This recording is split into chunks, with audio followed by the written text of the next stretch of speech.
नमस्कार साथियों, मैं हूं नरेश वारी। आज हम इस वीडियो में बहुत ही महत्वपूर्ण संकल्पना न्याय देखते हैं। जस्टिस न्याय की जो संकल्पना है वह समय समय पर बदलती रही है, कालांतर में इसके रूप बदले। प्लेटो से अगर हम शुरुआत करें तो जैसा हम जानते हैं कि प्लेटो ने 3 प्रधान लक्षण माने और इन 3 प्रधान लक्षण के संगत उपयुक्त 3 सद्गुण बताए और उन 3 सद्गुणों की प्राधान्यता के आधार पर 3 वर्ग बताए और यह हम देख रहे हैं। तो इन सब के बाद में प्लेटो ये कहते हैं कि जब डिज़ायर टेम्परेंस व्यापारी को शूट करता है, स्पिरिट सैनिक का प्रधान लक्षण है, करेज उसका सद्गुण होता है, यानी उसके मूल प्रधान लक्षण के अनुरूप ही उसे कार्य मिले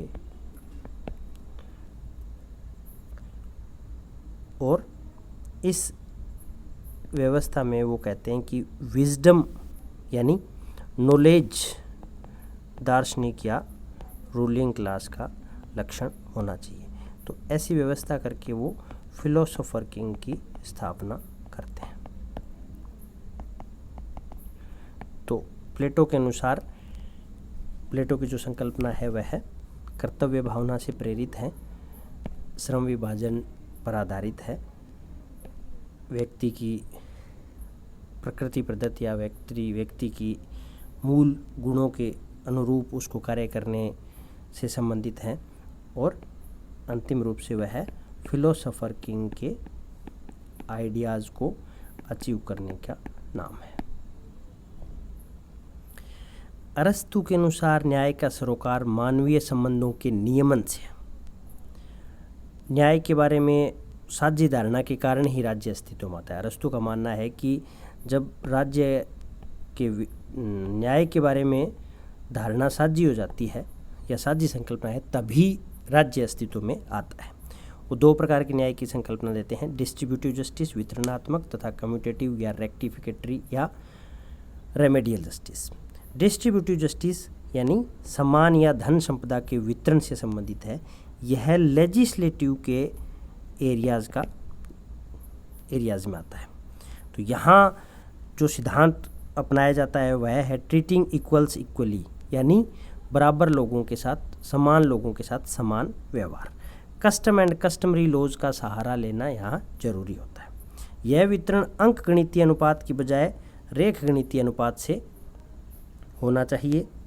योग्यता का मापदंड सद्गुण होना चाहिए। वहीं कम्यूटेटिव जो जस्टिस है, रेक्टिफिकेटरी जो जस्टिस है, रेमेडियल जस्टिस है, उसमें यह साझा अंतरक्रिया या लेन देन को नियमित करने वाले तथा अपराधों को दंड निर्धारित करने वाला जो चीज़ है वो इससे शासित होती है।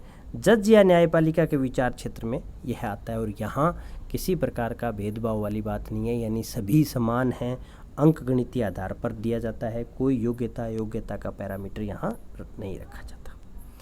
अरस्तु यथास्थितिवादी हैं।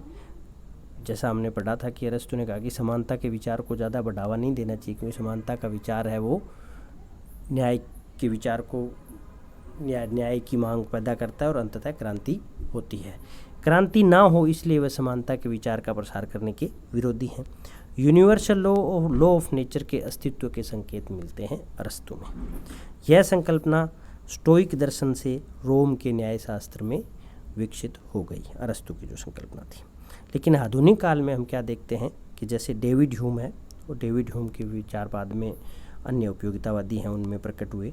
डेविड ह्यूम ने कहा कि न्याय का अर्थ नियमों का पालन मात्र है, क्योंकि नियम कॉमन इंटरेस्ट साझा हितों पर आधारित हैं।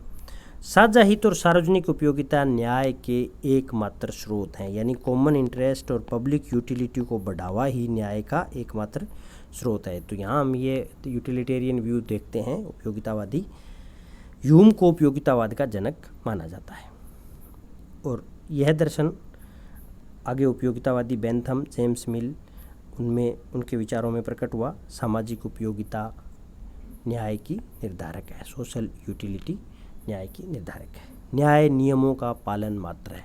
तो यह हम न्याय की संकल्पना का विचार का विकास देखते हैं। न्याय का एक वर्गीकरण होता है प्रक्रियात्मक न्याय या तात्विक न्याय। प्रक्रियात्मक न्याय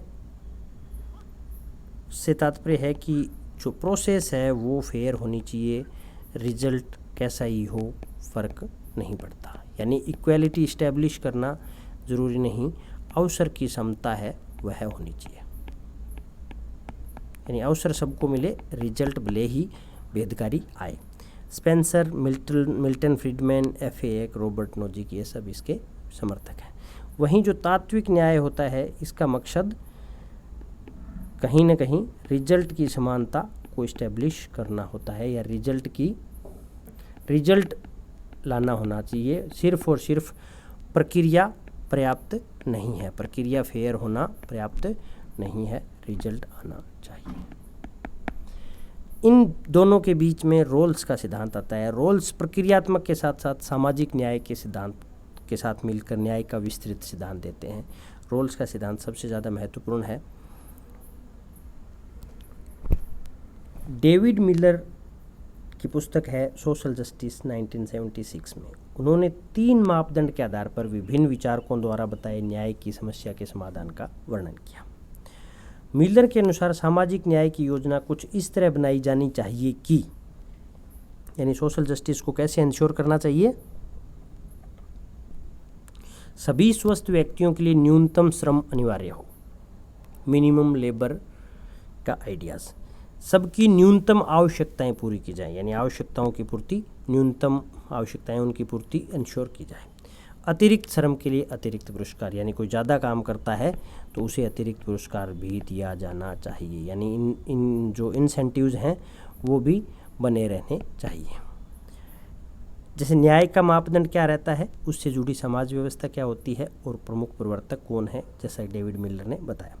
न्याय का मापदंड प्रोटेक्शन ऑफ एक्नॉलेज्ड राइट, यानी जो आज तक यानी परंपरागत रूप से जो अधिकार स्वीकार किए गए उनको जो बचाव का व्यवस्था है वह सोसाइटी के हायरार्किकल ऑर्डर का समर्थन करती है, और उसके मुख्य प्रवर्तक हैं David Hume. Distribution according to deserts, यानी योग्यता के अनुरूप वितरण। जो योग्यता पर सबसे ज़्यादा बल कौन देता है, उदारवादी देते हैं। जो खुले व्यापार के समर्थक हैं, खुले समाज के समर्थक हैं, मुक्त कॉम्पिटिटिव मार्केट के समर्थक हैं, वो देते हैं। तो उनके सबसे बड़े समर्थक हैं Spencer. Distribution according to need, ये हम देखते हैं कि यह साम्यवादी व्यवस्था का वितरण का तरीका है। तो इससे जुड़ी व्यवस्था है सॉलिडरिटी कम्युनिटी, और इसके समर्थक हैं पीटर क्रम्प्टकिन। न्याय के सिद्धांत में हम ये सिद्धांत देखेंगे। सबसे पहले स्टार्ट करते हैं जॉन रोल्स का न्याय का सिद्धांत। रोल्स और नोजिक दोनों कांट से शुरू करते हैं, दोनों उपयोगितावाद की आलोचना करते हैं। बेंथम की पुस्तक an introduction to the principle of morals and legislations 1789 में एपिक्यूरियस के उस विचार को नए संदर्भ में दोहराया गया। जो सुखवादी लोग थे, सुखवादी दर्शन, वो एपिक्यूरियस विचारों में मिलता है, उसको इसने दोहराया। जे.एस. मिल को स्वतंत्रता से बहुत ज़्यादा लगाव था। उपयोगितावादी उपयोगिता के हित में न्याय का बलिदान कर देते हैं। इनकी नज़र में उपयोगिता इतनी महत्वपूर्ण है कि इवन न्याय को भी सेक्रीफाइस किया जा सकता है, और न्याय स्थापित करने का दावा भी ये लोग नहीं करते। समकालीन उदारवादी विचारधारा में प्रगति बनाम न्याय में हेक प्रगति के पक्ष में तो रोल्स न्याय के पक्ष में खड़े हैं। समकालीन उदारवादी विचारक हैं, उनमें जो लिबरल आइडियाज़ का स्पेक्ट्रम है उसमें हम देखते हैं कि हेक है वो प्रगति के फेवर में है, लेकिन रोल्स न्याय के फेवर में है। इसीलिए रोल्स न्याय को प्रधान वर्च्यू मानते हैं, सुप्रीम वर्च्यू मानते हैं। रोल्स न्याय को प्रथम सद्गुण मानते हैं। रोल्स का न्याय है उत्तम समाज की आवश्यकता है, परंतु यह अपर्याप्त शर्त है, यानी इतना पर्याप्त नहीं है। रोल्स कहते हैं कि न्याय की जो समस्या है वह है प्राथमिक वस्तुओं के न्यायपूर्ण वितरण की समस्या, और वो प्राथमिक वस्तुएं क्या है, यह ऑब्जेक्टिव एग्जाम के लिहाज से महत्वपूर्ण क्वेश्चन है। इस सूची का याद रखना।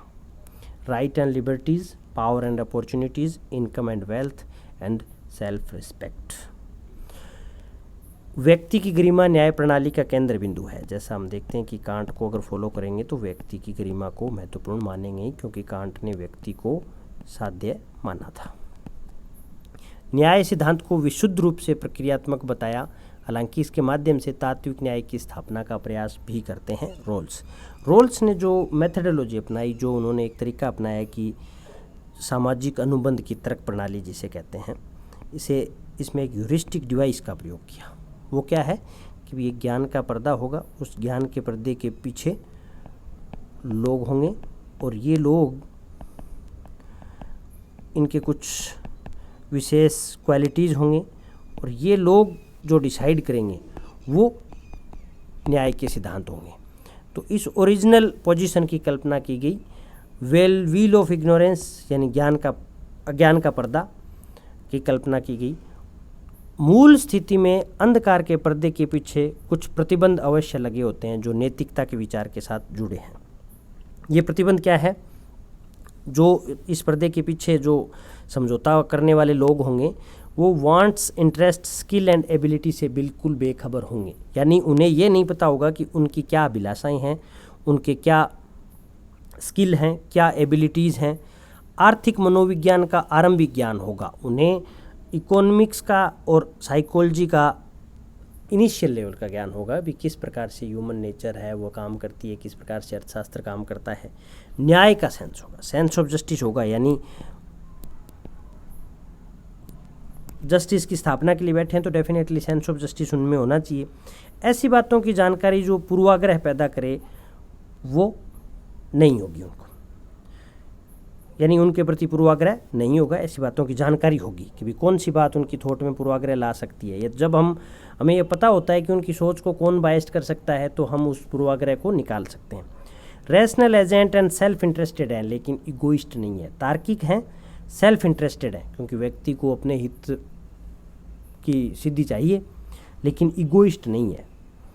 नैतिक नियमों से बंधे होने के कारण आत्म केंद्रित नहीं हो सकते, ईर्ष्यालु भी नहीं है। अपने प्राथमिक गुड्स का इनका जो लक्ष्य है वो अपने प्राथमिक गुड्स को अधिकतम करना चाहते हैं। दूसरों को कितना मिले इससे उन्हें मतलब नहीं है, यानी केवल एब्सोल्यूट गेन से मतलब रखते हैं। अब हम ये देखते हैं कि ये इसको देखिए, रोल्स का जो सिद्धांत है ये डिटेल अपने फिर कभी पढ़ेंगे। मैं ये मानकर चलता हूँ कि आपको मोर और लेस समझ में आया हुआ है। सिर्फ फैक्चुअल रिपोर्ट के रूप में मैं ये वीडियोस बना रहा हूँ। जो व्हील ऑफ इग्नोरेंस के पीछे जो समझौता करने वाले लोग हैं तो इनको, उनकी जो हम कुछ विशेषताएं देखी हैं कि वो उनको नॉलेज होगा लेकिन इगोइस्ट नहीं होंगे, सेल्फ सेंटर्ड होंगे, मनोविज्ञान का, अर्थशास्त्र का इनका ज्ञान होगा, इनको अपनी जो अभिलाषा हैं, इच्छाएं हैं, एबिलिटीज़ हैं उनका ज्ञान नहीं होगा। तो ऐसी स्थिति में व्यक्ति को न्याय के सिद्धांत बनाने हैं। तो उसे जब ये नहीं पता कि वह रियल में समाज में जाएगा तो वह क्या होगा, एससी होगा, एसटी होगा, वीमेन होगा या एलजीबीटी होगा, रूरल होगा या अर्बन होगा, तो हम क्या देखते हैं कि जो कोई भी व्यक्ति अगर उसे अपनी स्थिति का नहीं पता तो वो ऐसे नियम बनाएगा जो सबसे कम खतरनाक होंगे। यानी हो सकता है वह स्वयं ही कोई वंचित सेक्शन से हो, कोई वंचित वर्ग से हो, अगर हम भारत के संदर्भ में देखें तो उस स्थिति में वो जो नियम क्या होंगे वो देखते हैं। अतः रोल्स का व्यक्तिवाद है वो मोरल इंडिविजुअलिज्म की श्रेणी में आता है क्योंकि इसमें व्यक्ति नियमों से बंधे हुए हैं और प्राथमिक गुड्स के अधिकतमीकरण तक उनका लक्ष्य सीमित है। तो रोल्स कहते हैं कि इस स्थिति में जो न्याय के सिद्धांत होंगे उनका एक क्रम होगा। वो न्याय के सिद्धांत हैं, पहला है प्रिंसिपल ऑफ इक्विलिब्रिटी और जो दूसरा सिद्धांत है उसको रोल्स ने दो भागों में बांटा। पहले सिद्धांत को हम डिफरेंस प्रिंसिपल कहते हैं, भेदकारी सिद्धांत कहते हैं, और सेकंड बी को कहते हैं principle of fair equality of opportunity. और रोल्स कहते हैं कि इनकी एक प्रायोरिटी होगी। प्रायोरिटी क्या होगी? पहले के बाद में सेकंड बी और उसके बाद में सेकंड ए को अचीव किया जाएगा। यानी सबसे पहले इक्वल लिबर्टी और बाद में principle of fair equality of opportunity, और तीसरा होगा डिफरेंस प्रिंसिपल। रोल्स के सिद्धांत की आलोचनाएं इन सब ने की। ये आलोचनाएं आपको समझ में आ गई होंगी, ज़्यादा फैक्चुअल्स नहीं हैं। Robert Nozick, entitlement theory of justice, book anarchy state and utopia 1974। इसमें न्याय के सिद्धांत को दो वर्गों में बांटा कि दो तरह के न्याय के सिद्धांत होते हैं। एक होता है एंड स्टेट प्रिंसिपल्स, जो उपयोगितावादी सिद्धांत हैं, जो उपयोगिता बढ़ाना चाहते हैं, उपयोगिता अपने आप में साध्य है। दूसरा है हिस्टोरिकल प्रिंसिपल। हिस्टोरिकल प्रिंसिपल लोगों की अतीत की परिस्थितियों और अतीत कार्यों के आधार पर उनके वर्तमान अधिकार भिन्न भिन्न हो सकते हैं, इसका वो समर्थन करते हैं। ये कहते हैं कि उचित अधिग्रहण और स्थानांतरण हुआ तो यह न्यायोचित है, और अनुचित अधिग्रहण है तो उसका परिष्कार होना चाहिए। लेकिन परिष्कार का सिद्धांत बहुत दूर तक नहीं जा सकता। यानी अगर अधिग्रहण अनुचित है तो उसका परिष्कार होना चाहिए, लेकिन परिष्कार बहुत दूर तक भी नहीं जा सकता। यानी ज़्यादा हम इक्वालिटी इस्टेब्लिश करने के लिए आमूलचूल परिवर्तन संपत्तियों के वितरण में नहीं कर सकते। जो एंटाइटलमेंट थियरी ऑफ जस्टिस है वो principle of just transfer, principle of just initial acquisition and principle of rectification of injustice में विश्वास करती है। जस्ट ट्रांसफ़र यानी ट्रांसफ़र जस्ट होना चाहिए, यानी स्थानांतरण। जस्ट इनिशियल एक्विजिशन शुरुआती अधिग्रहण स्थानांतरण होना चाहिए, तथा अन्याय का जो परिष्कार है, क्षतिपूर्ति है, वह होनी चाहिए। न्यायपूर्ण वितरण के लिए हरेक से उतना जितना वह देना चाहे, हरेक को उतना जितना उसे कोई देना चाहे। ये एज इट इज़ ये पंक्ति आ सकती है। नोजिक मिनिमल स्टेट का समर्थन करते हैं। साध्यमूलक सिद्धांत की उन्होंने आलोचना की। साध्यमूलक सिद्धांत जो उपयोगितावादी विश्वास करते हैं, ये कहते हैं कि एक खिलाड़ी अपने खेल की मनमानी कीमत मांग सकता है। प्राणघातक रोग का उपचार ढूंढकर दवा का मनमाना मनचाहा दाम वसूला जा सकता है। दूसरी तरफ ऐसे कोई स्रोत को अपने पूर्ण नियंत्रण में लेना चाहे जो मानव जीवन के लिए सर्वदा आवश्यक है। तो नोजी कहते हैं कि पहली स्थिति में जहां खिलाड़ी अपने खेल की मनमानी कीमत मांगता है या प्राणघातक रोग का उपचार ढूंढकर मनमानी रकम वसूली जा सकती है, ये दोनों सही हैं, क्योंकि यहाँ बलपूर्वक वसूली नहीं हो रही तथा ऋणी नहीं है किसी का। ना खिलाड़ी ऋणी है, ना वो कोई दवा बनाने वाली कंपनी ऋणी है।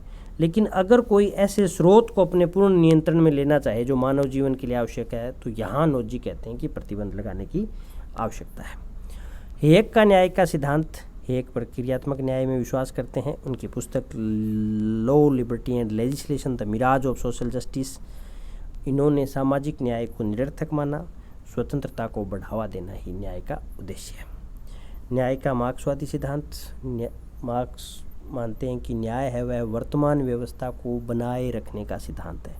यानी न्याय के मार्फत न्याय है वह स्टेटस क्योइस्ट है, यानी यथास्थिति को बनाए रखने में काम करती है। न्याय का स्थायी सिद्धांत इस स्थिति में पैदा ही नहीं किया जा सकता। फ्रीडम और ह्यूमनिज्म में इनकी अगाध आस्था थी। मार्क्स व्यक्तिगत संपत्ति को नष्ट नहीं करना चाहते थे। ये देखिए, प्राइवेट प्रॉपर्टी और पर्सनल प्रॉपर्टी में डिफरेंस करने की ज़रूरत है कि मार्क्स हैं वो पर्सनल प्रॉपर्टी को नष्ट नहीं करना चाहते हैं। पर्सनल प्रॉपर्टी क्या है? पर्सनल प्रॉपर्टी का सबसे प्रचलित जो रूप है वह है ownership of mass production.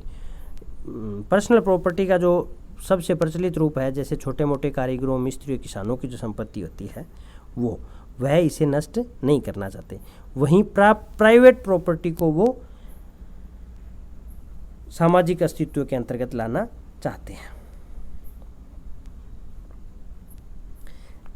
Private property है वह है मास प्रोडक्शन के साधनों पर कब्जा, जो भूमि, वन संपदा, खाने, भवन, कल कारखाने आदि। पूंजीपति इन साधनों का स्वामित्व कर दूसरों के जीवन को नियंत्रित करते हैं। इस अर्थ में ये नेगेटिव हैं, इसीलिए इनका अंत करना चाहते हैं। वहीं पर्सनल प्रॉपर्टी सामाजिक स्वामित्व के अंतर्गत लानी है। वस्तुएं जो व्यक्ति की स्वतंत्रता के लिए आवश्यक हैं, इन्हें समाजवाद में नष्ट करने की ज़रूरत नहीं है। तो ये अंतर समझ लेना चाहिए। कि मार्क्स हैं वो सिर्फ और सिर्फ प्राइवेट प्रॉपर्टी को ख़त्म करना चाहते हैं, व्यक्ति की पर्सनल प्रॉपर्टी को नहीं। समाजवाद की स्थापना में पूंजी को निजी संपत्ति नहीं रहने दिया जाएगा, बल्कि उसे पूरे समुदाय की साझी संपत्ति बना दिया जाएगा। पूंजी अपने आप में एक सरप्लस को शो करती है। इस प्रक्रिया में निजी संपत्ति का क्लास कैरेक्टर बदल जाएगा, व्यक्तिगत संपत्ति के साथ छेड़छाड़ नहीं होगी। कम्युनिस्ट मैनिफेस्टो में लिखते हैं, political power is merely the organised power of one class for oppressing another. Engels कहते हैं कि समाज के अंतर्गत सत्ता तो रहेगी परंतु शक्ति लुप्त हो जाएगी। इसमें प्रशासन तो रहेगा लेकिन राज्य लुप्त हो जाएगा। यानी आदर्श राज्य कैसा होगा? शक्ति लुप्त हो जाएगी, प्रशासन तो रहेगा, राज्य लुप्त हो जाएगा। यानी जो शक्ति मार्क्स मानते हैं कि पावर है वो एक वर्ग के द्वारा दूसरे का शोषण का ही तरीका है, वह नहीं रहेगी। न्याय का अराजकतावादी सिद्धांत। अराजकतावादी सिद्धांत के आरंभिक संकेत तो प्राचीन रोम के स्टोइक दर्शन में मिलते हैं, जो मनुष्य और प्रकृति के मध्य निकट संपर्क पर बल देते हैं। रीजन को नियामक मानकर ब्रदरहुड पर बल देते हैं स्टोइक दर्शन में। ये मनुष्य की उत्तम प्रवृत्ति में विश्वास करते हैं, यानी प्रकृति उत्तम है। किसी भी राजनीतिक सत्ता का अस्तित्व मनुष्य की प्रकृति को विकृत और भ्रष्ट कर देता है। यानी ये एक तरीके से किसी भी प्रकार की सत्ता का विरोध करते हैं, और सत्ता का विरोध करने के लिए वो ये आर्ग्यू करते हैं कि उनका व्यक्ति की जो विवेक है या व्यक्ति की सत्ता है उस पर बहुत ज़्यादा विश्वास है, और कहते हैं कि व्यक्ति की प्रकृति है वो बहुत उत्तम है और कोई भी प्रकार की सत्ता है वो उसमें विकृति लाती है। तो मनुष्य के जीवन में वॉलंटरी कोऑपरेशन, म्यूचुअल एड की उज्जवल संभावनाएं हैं। यानी जो अभिष्ट प्रोसेसेज हैं या अभिष्ट लक्ष्य हैं उनकी वो पूरी संभावनाएं मान के चलते हैं कि भी व्यक्ति सद्गुणी है, वो आपस में सहयोग की भावना रखता है। सामाजिक परिवर्तन वो सहज ढंग से और जन समूह प्रेरित मानते हैं कि ऐसा संभव है। अनार्किज्म की बहुत सारी स्ट्रीम्स हैं, जैसे गॉडविन का एनलाइटनमेंट अनार्किज्म, पुस्तक का नाम इंक्वायरी कंसर्निंग पॉलिटिकल जस्टिस। निरंकुश सरकार और असमान स्वामित्व ऐसी व्यवस्था को जन्म देते हैं जो एक दूसरे के शोषण पर टिकी है। बदलने का आह्वान किया लेकिन क्रांति से नहीं। आशा की कि लोग अनुभव करना सीख जाएंगे कि राज्य के स्थान पर स्वैच्छिक व्यवस्था का जाल से न्याय की स्थापना होगा। यह है एनलाइटनमेंट अनार्किज्म, जो व्यवस्था को बदलना चाहता है लेकिन क्रांति से नहीं, कि लोग अनुभव से ही सीख जाएंगे। प्रूंदो का म्यूचुअलिस्ट अनार्किज्म, पुस्तक का नाम प्रूंदो की what is property. Property is theft. ये बहुत महत्वपूर्ण क्वेश्चन है कि किसने कहा प्रॉपर्टी चोरी है? किसने कहा प्रॉपर्टी चोरी है? Answer is Proudhon. Revolution violence को उन्होंने समर्थन किया और कुछ अन्य स्कीम्स का इन्होंने समर्थन किया। Independent association, decentralisation of authority and circumspection of state authority, यानी स्टेट अथॉरिटी को नियंत्रित करने का। बाकुनिन का कम्युनिस्ट अनार्किज्म, बाकुनिन मार्क्स के समकालीन थे रूस में। फर्स्ट इंटरनेशनल में, जो फर्स्ट इंटरनेशनल यानी मार्क्सवादियों की जो कॉन्फ्रेंस हुई थी, जिन्हें ये इंटरनेशनल कहते थे, तो फर्स्ट इंटरनेशनल में मार्क्स के साथ इनके मतभेद हो गए, क्योंकि बाकुनिन चाहते थे कि हिंसक संघर्ष तथा आतंकवाद सही है, यानी आतंकवाद को भी इन्होंने लेजिटिमाइज किया। समस्त राजनीतिक, सामाजिक, सांस्कृतिक और धार्मिक संस्थाओं को एकदम नष्ट करके उनकी जगह free federation of independent association स्थापित की जाए। ये देखिए, ये जो छोटी छोटी चीज़ थे, एक ही झटके में सब कुछ नष्ट करना, यह बाकुनिन का मामला था, बाकुनिन का विश्वास था। क्रॉम्प्टकिन का सॉलिडरिटी बेस्ड अनार्किज्म, पुस्तक का नाम म्यूचुअल एड, सोशल डार्विनिज्म का खंडन किया। प्रकृति ऐसे नियमों से संचालित नहीं होती जिनमें सबसे बलशाली ही बचे। सोशल डार्विनिज्म यही मानता है कि fittest, survival of the fittest, जो स्पेंसर इसके समर्थक हैं, उन्होंने कहा कि जीवन का आधार है वो सोशल डार्विनिस्ट मानते हैं वैसा नहीं है, जबकि परस्पर सहयोग, सहायता की प्रकृति, क्रांतिकारी साधन से परिवर्तन संभव है। सोरेल का नार्को सिंडिकलिज्म, पुस्तक का नाम रिफ्लेक्शन ऑन वायलेंस, टोल्स्टॉय का moral anarchism, the kingdom of gods is within you, तथा गांधी को दार्शनिक अराजकतावादी कहा जाता है, तो इनका philosophical anarchism.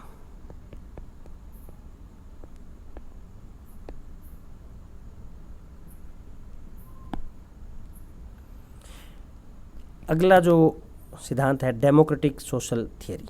Democratic social theory एक तरीके से मार्क्सवाद के बाद में, मार्क्सवाद के प्रत्युत्तर के रूप में और मार्क्स में संशोधन के रूप में प्रकट हुई। जर्मन एडवर्ड बर्नस्टाइन इसके प्रवर्तक थे। आरंभिक 20वीं शताब्दी में मार्क्सवाद की नई व्याख्या प्रस्तुत करने की इसने कोशिश की, जिसे उसने इवोल्यूशनरी सोशलिज्म कहा। देखिए, खुद ने इवोल्यूशनरी सोशलिज्म कहा था, लेकिन कट्टर मार्क्सवादियों ने इसे संशोधनवाद कहा। यानी मार्क्सवाद में यह संशोधन है, ये मार्क्सवाद है ही नहीं। समाजवाद को एक आंदोलन के रूप में बढ़ाना है, लक्ष्य के रूप में नहीं। ये महत्वपूर्ण है कि कौन इसमें विश्वास करता है। Karl Kautsky the theory of ultra imperialism 1915 की पुस्तक। लेनिन ने 1916 में पुस्तक लिखी, जिसमें बुखारिन के एम्पीरियलिज्म के सिद्धांत को आगे बढ़ाया। फेबियनिज्म, फेबियन समाज 1884, Sidney Webb, Beatrice Webb, Bernard Shaw, Sidney Olivier, Graham Wallas, ये कुछ नाम हैं जो अक्सर ये ऐसा जाए कि निम्नलिखित में से कौन सा इससे संबंधित नहीं है। Democratic socialism, William Morris, Edward Carpenter, Ramsay MacDonald, Laski, R H. Tawney, George Orwell, G D H. Call.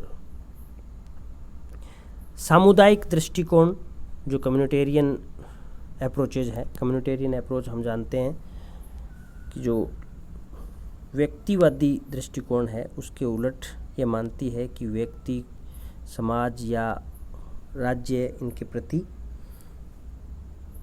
अनुग्रहित है एक तरीके से, और वो जो कुछ भी है वो उस समाज की देन है।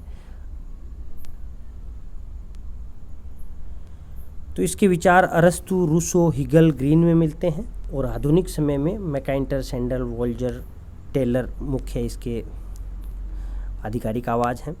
वोल्जर की पुस्तक का नाम है द स्फेयर ऑफ जस्टिस 1983।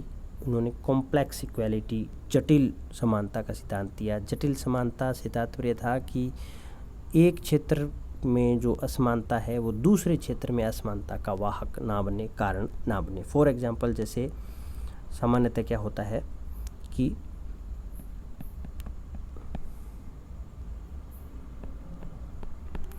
जो इकोनॉमिक सेक्टर में मान लीजिए जैसे अमीर है और गरीब है, तो यहाँ जो अमीर है उससे पॉलिटिकल सेक्टर में उसके पास शक्ति इस अमीरी की वजह से नहीं आनी चाहिए। यानी यहाँ जो इनइक्वालिटी का कारण था वह यहाँ इनइक्वालिटी का वाहक ना बने, कारण ना बने। यानी अलग अलग स्फीयर्स में अलग अलग इक्वालिटी की स्थापना करनी होगी। यह कॉम्प्लेक्स इक्वालिटी का कॉन्सेप्ट था।